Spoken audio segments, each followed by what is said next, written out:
Most of the student যারা মূলত HSC SSC এবং অ্যাডমিশন দিচ্ছে তারা ছোট্ট তিনটি ভুল করে থাকে। এগুলো হচ্ছে এ, এন এবং দা। তো চলো দেখে নেই সেই ছোট ছোট ভুলগুলো আমাদের কিভাবে সমাধান করতে পারি। তারা মূলত ভাওয়েলের সামনে এ বসিয়ে দেয়, যেমন I need a Apple, I need a umbrella, he is a honest man. এখানে আমরা দেখছি আমব্রেলা ভাওয়েল হওয়া সত্ত্বেও আমরা মাঝে মাঝে এ কে ব্যবহার করি। আবার আমরা দেখছি অ্যাপেলের ভাওয়েল থাকা সত্ত্বেও আমরা মাঝে মাঝে এ কে ব্যবহার করছি। আবার অনেস্টের ক্ষেত্রে আমরা এ কে ব্যবহার করছি। এই ক্ষেত্রে আমরা কখনো এ কে ব্যবহার করতে পারবো না, আমাদের ব্যবহার করতে হবে এন, অর্থাৎ ভাওয়েলের সামনে সর্বদাই এন বসে। তারপরে তারা অপ্রয়োজনীয় কিছু জায়গাতে দা বসিয়ে দেয়, যেমন I go to the school, he goes to the market, he goes to the hospital, he goes to the college.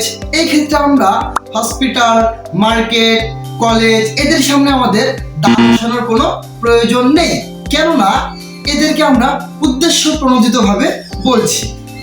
অর্থাৎ স্কুল, কলেজ, হসপিটাল এদেরকে উদ্দেশ্য প্রণোদিতভাবে যদি বোঝানো হয় সেই ক্ষেত্রে তাদের পূর্বে আমাদের কখনোই দা বসে না।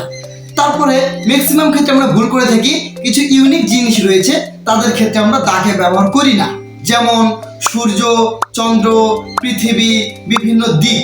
এই যে নামগুলো রয়েছে এগুলো কিন্তু প্রত্যেকটাই এক একটি ইউনিক জিনিস, এদের ক্ষেত্রে আমাদের দাকে ব্যবহার করতে হবে। আমরা ভুলটা করে থাকি কথায়, অনেক ক্ষেত্রে বলি সান রাইজেস ইন ইস্ট, অর্থাৎ দেখো সান সূর্য এটি কিন্তু একটি ইউনিক জিনিস, এদের পূর্বে আমাদের দা বসাতে হবে। এবং ইস্ট এটা হচ্ছে পূর্ব দিক, একটা দিকের নাম বোঝাচ্ছে, এর পূর্বেও আমাদেরকে দাকে ব্যবহার করতে হবে। তাহলে চন্দ্র, সূর্য, পৃথিবী, গ্রহ এদের ক্ষেত্রে আমরা দাকে ব্যবহার করব। তারপরে আমরা অনেক ক্ষেত্রে ঘটায় ফেলি জেনারেল ভার্সেস স্পেসিফিক কিছু নিয়মের মধ্যে বিভ্রান্তি ঘটিয়ে ফেলি, যেমন এ গোল্ড ইজ প্রিসিয়াস। আচ্ছা, এইখানে আমরা গোল্ডের সামনে ব্যবহার করলাম এ, কিন্তু গোল্ড কি আমাদের কাউন্টেবল নাউন নাকি আনকাউন্টেবল নাউন? গোল্ড হচ্ছে আমাদের আনকাউন্টেবল নাউন। গোল্ড যেহেতু আমাদের আনকাউন্টেবল নাউন, গোল্ডের সামনে আমরা এ অথবা এন কোন আর্টিকেল বসাবো না। তারপরে আরেকটা জিনিস আমরা দেখতে পাই, প্লুরাল নাউনের সামনে আমরা দাকে ব্যবহার করি, যেমন he loves the dogs, I saw the cats. এই ক্ষেত্রে আমাদের একটা জিনিস মনে রাখতে হবে, প্লুরাল নাউনের সামনে কখনো আমাদের দা বসে না। অতএব আমাদের যে ছোট ছোট ক্ষুদ্র ক্ষুদ্র জায়গাগুলো সেগুলো আমরা বুঝতে পেরেছি।